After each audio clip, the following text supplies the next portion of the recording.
ప్రభునందు ప్రియమైన దేవుని బిడ్డలారా, మీరంతా ఎలా ఉన్నారు? మీరు రోజు వాక్యం చదువుతూ ప్రార్థన చేసుకుంటూ ఆత్మీయంగా బలపడుతున్నారని ఆశిస్తున్నాను. ఈరోజు దేవుడు మనకు ఇస్తున్న ఆశీర్వాదం 34వ సంకీర్తన 1వ వచనము.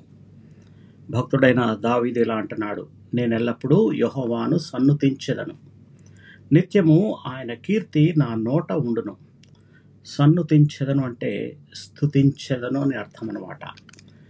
భక్తుడైన దావీదు ఈ వాక్యంలో ఒక గొప్ప రహస్యాన్ని మనకు తెలియజేస్తున్నాడు. మన జీవితంలో ఏ పరిస్థితి వచ్చినా, ఆనందమైన, బాధ అయినా, విజయమైన, పరీక్ష అయినా మనము ప్రభువును స్తుతించుట ఆపకూడదు.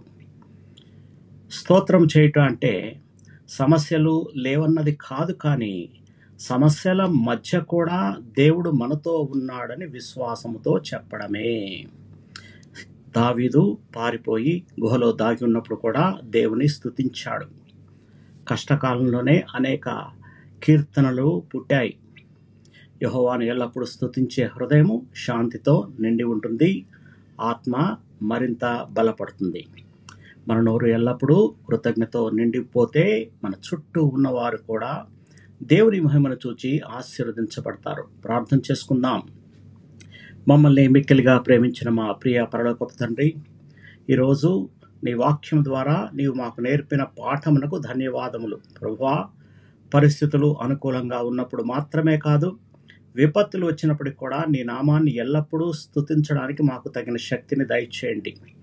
మా నోట నిత్యము నీ కీర్తి నిండి ఉండినట్లు మమ్మను ఆత్మతో నింపమని మా ప్రభు రక్షకుడైన యేసుక్రీస్తు పరిశుద్ధ నామంలో ప్రార్థించి వేడుకొనుచున్నాము తండ్రి, ఆమేన్.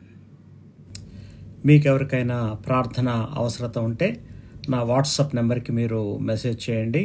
+965 9472 4454. దేవుడు మిమ్మల్ని సమృద్ధిగా ఆశీర్వదించి బలపరచునుగాక.